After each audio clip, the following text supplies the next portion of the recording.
42. Who is this that comes, the bride? He flung on her his vast, immortal look.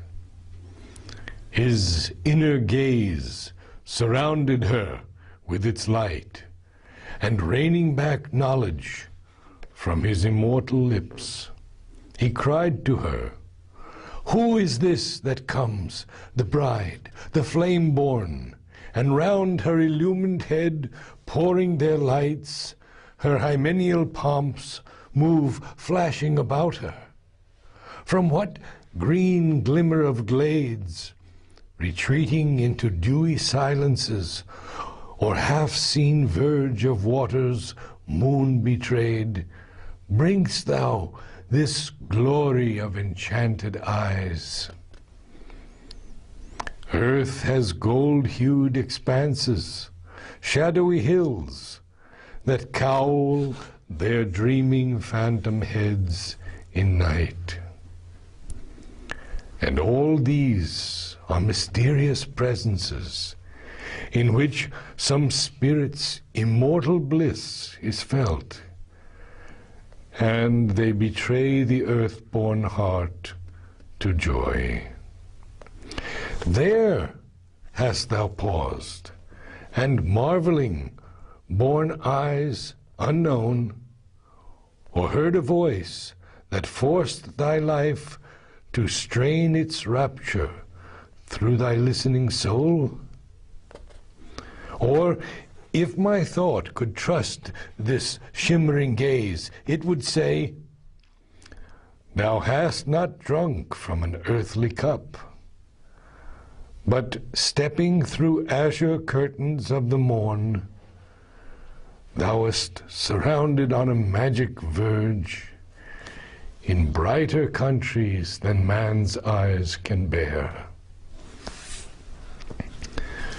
Assailed by trooping voices of delight, and seized mid a sunlit glamour of the boughs, in fairy woods, led down the gleaming slopes of Gund Hamadan, where the Absaras roam, thy limbs have shared the sports which none has seen, and in God haunts thy human footsteps strayed. Thy mortal bosom quivered with God's speech, and thy soul answered to a word unknown. What feet of gods, what ravishing flutes of heaven have thrilled high melodies round, from near and far approaching through the soft and reveling air, which still surprised thou hearest. They have fed thy silence on some red, strange, ecstasied fruit, and thou hast trod the dim moon peaks of bliss.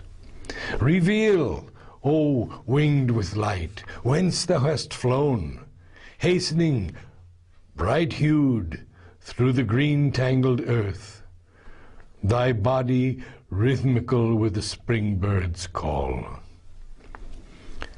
The empty roses of thy hands are filled only with their own beauty and the thrill of a remembered clasp, and in thee glows a heavenly jar, thy firm, deep-honeyed heart, new brimming with a sweet and nectarous wine. Thou hast not spoken with the kings of pain. Life's perilous music rings yet to thy ear far melodied, rapid, grand, a centaur's song, or soft as water plashing mid the hills, or mighty as a great chant of many winds. Moon bright, thou livest in thy inner bliss.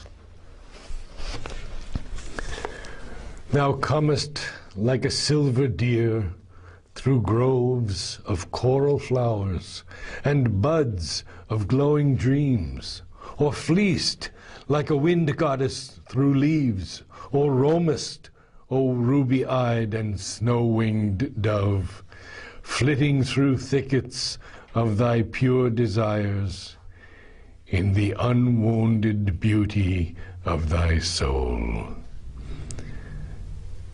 These things are only images to thy earth, but truest truth of that which in thee sleeps.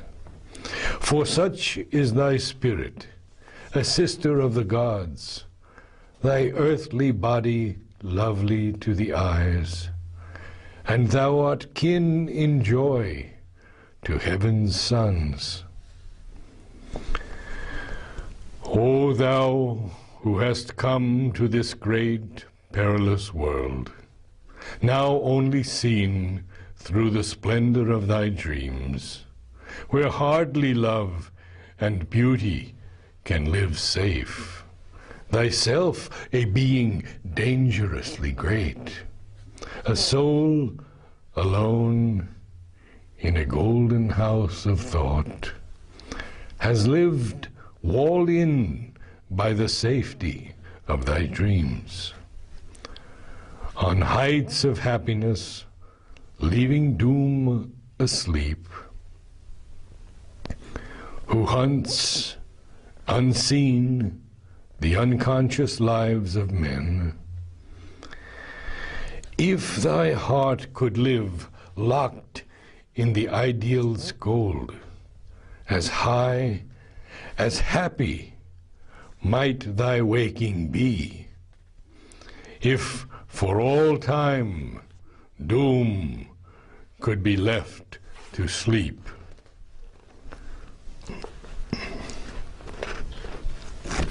43. A flame of radiant happiness she was born. O deathless sage, who knowest all things here, if I could read by the ray of my own wish, through the carved shield of symbol images, which thou hast thrown before thy heavenly mind, I might see the steps of a young godlike life, happily beginning, luminous-eyed on earth. Between the unknowable and the unseen, born on the borders of two wonder worlds, it flames out symbols of the infinite and lives in a great light of inner suns. For it has read and broken the hidden seals. It has drunk of the immortal's wells of joy. It has looked across the jewel bars of heaven. It has entered the aspiring secrecy. It sees beyond terrestrial common things and communes with the powers that built the worlds, till through the shining gates and mystic streets of the city of lapis lazuli and pearl, proud deeds step forth, a rank and march of gods. Although in pauses of our human lives, earth keeps for man some short and perfect hours, when the inconscient tread of time can seem the eternal moment which the deathless live. Along the dreadful causeway of the gods, armored with love and faith and sacred joy, a traveler to the Eternal's house once let unwounded pass a mortal life.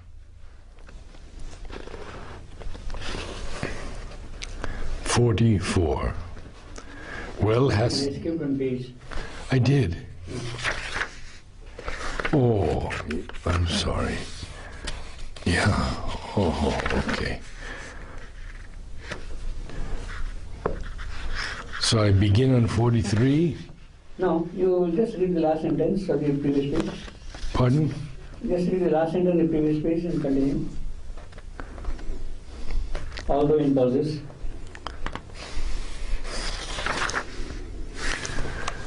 Sorry.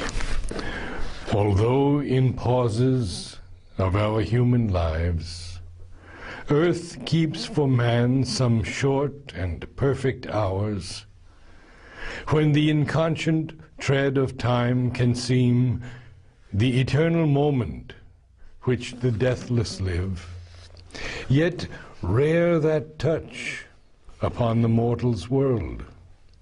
Hardly a soul and body here are born in the fierce, difficult movement of the stars, whose life can keep the paradisal note, its rhythm repeat the many-toned melody, tirelessly throbbing through the rapturous air, caught in the song that sways the Apsara's limbs, when she floats gleaming like a cloud of light, a wave of joy on heaven's moonstone floor. Behold this image, cast by light and love, a stanza of the ardor of the gods, perfectly rhymed, a pillared ripple of gold. Her body, like a brimmed pitcher of delight, shaped in a splendor of gold-colored bronze, as if to seize earth's truth of hidden bliss. Dream-made, illumined mirrors are her eyes, draped subtly in a slumberous fringe of jet, retaining heaven's reflections in their depths. Even as her body, such is she within. Heaven's lustrous mornings gloriously recur, like drops of fire upon a silver page, in her young spirit yet untouched with tears. All beautiful things eternal seem, and new to virgin wonder in her crystal soul. The unchanging blue reveals its spacious thought. Marvelous the moon floats on through wandering skies. Earth's flowers spring up and laugh at time and death. The charmed mutations of the enchanter life race like bright children past the smiling hours. If but this joy of life could last, nor pain throw its bronze note into her rhythmed days. Behold her, singer, with the prescient gaze, and let thy blessing chant that this fair child shall pour the nectar of a sorrowless life, shall pour the nectar of a sorrowless life around her from her lucid heart of love. Heal with her bliss the tired breast of earth, and cast like a happy snare felicity.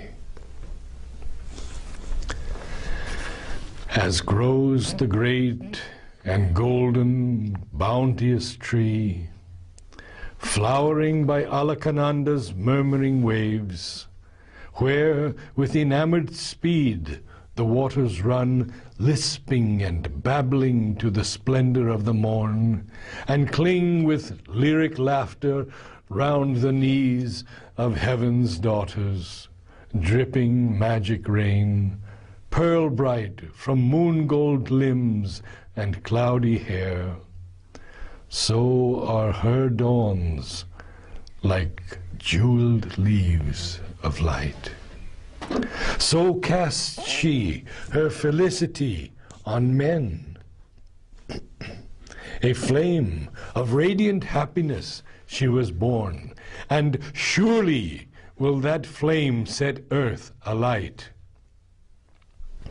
Doom surely will see her pass and say no word.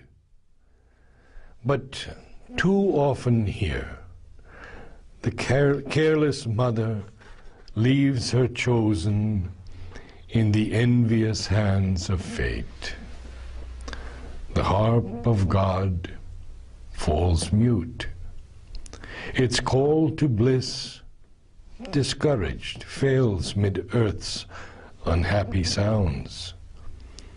The strings of the siren ecstasy cry not here, or sooner silenced in the human heart.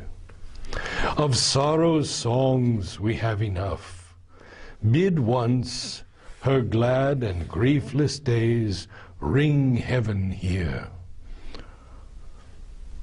Or must fire always test the grate of soul?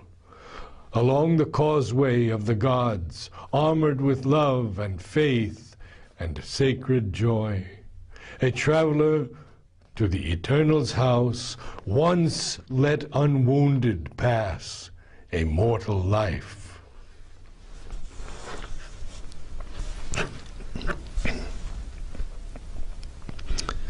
"44. Well hast thou done, and I approve thy choice. On what high mission went her hastening wheels? Whence came she with this glory in her heart, and paradise made visible in her eyes? What sudden God has met? What face supreme? To whom the king? The red Ashoka watched her going forth, which now sees her return. Arisen into an air of flaming dawn, like a bright bird tired of her lonely branch, to find her own Lord, since to her on earth he came not yet. This sweetness wandered forth, cleaving her way with the beat of her rapid wings. Led by a distant call, her vague, swift flight threaded the summer morns and sunlit lands. The happy rest her burdened lashes keep, and these charmed guardian lips hold treasured still. Virgin, who comest perfected by joy, reveal the name thy sudden heartbeats learned. Whom hast thou chosen kingliest among men? And Savitri answered with her still, calm voice, as one who speaks beneath the eyes of fate. Father and King, I have carried out thy will. One whom I sought, I found in distant lands. I have obeyed my heart. I have heard its call. On the borders of a dreaming wilderness, mid Shalwa's giant hills and brooding woods, in his thatched hermitage Dumatsena dwells, blind, exiled, outcast, once a mighty king.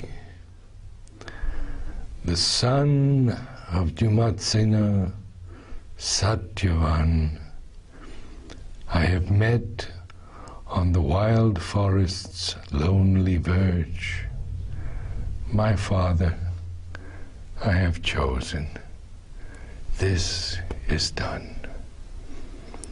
Astonished, all sat silent for a space. Then Ashwapati looked within and saw a heavy shadow float above the name, chased by a sudden and stupendous light.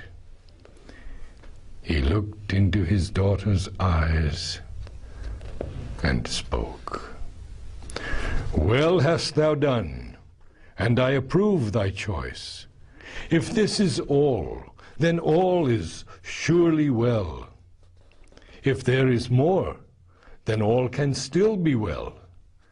Whether it seem good or evil to men's eyes, only for good the secret will can work.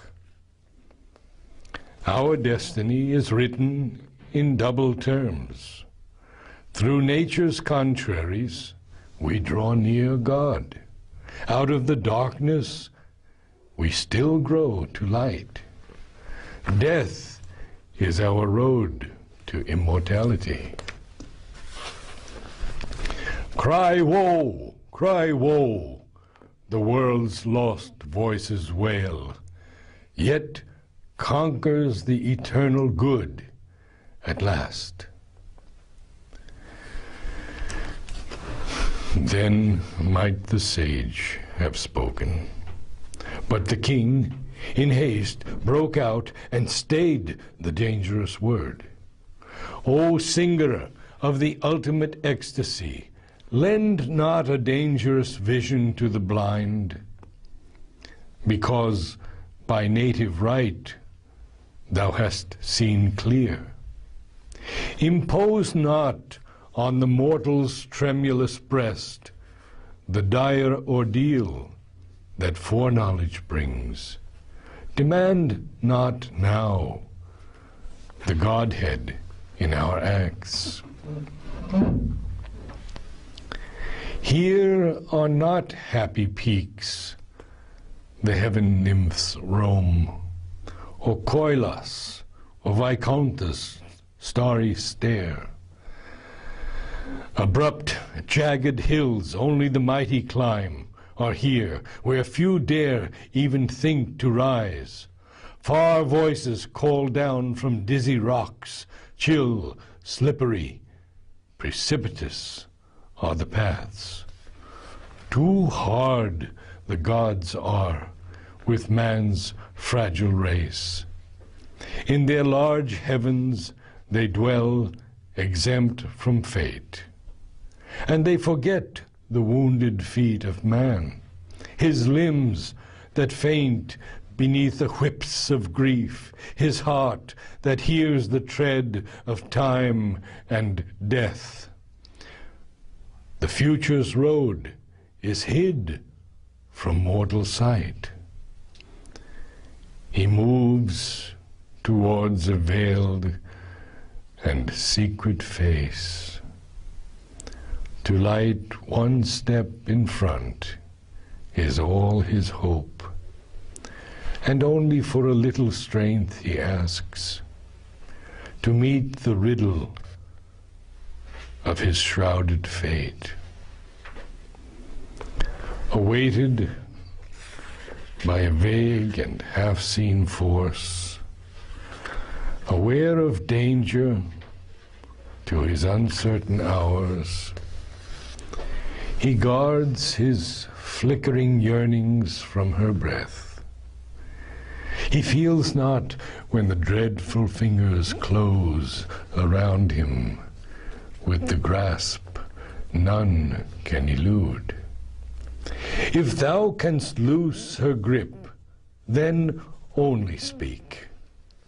Perhaps from the iron snare there is escape. Our mind perhaps deceives us with its words and gives the name of doom to our own choice. Perhaps the blindness of our will is fate.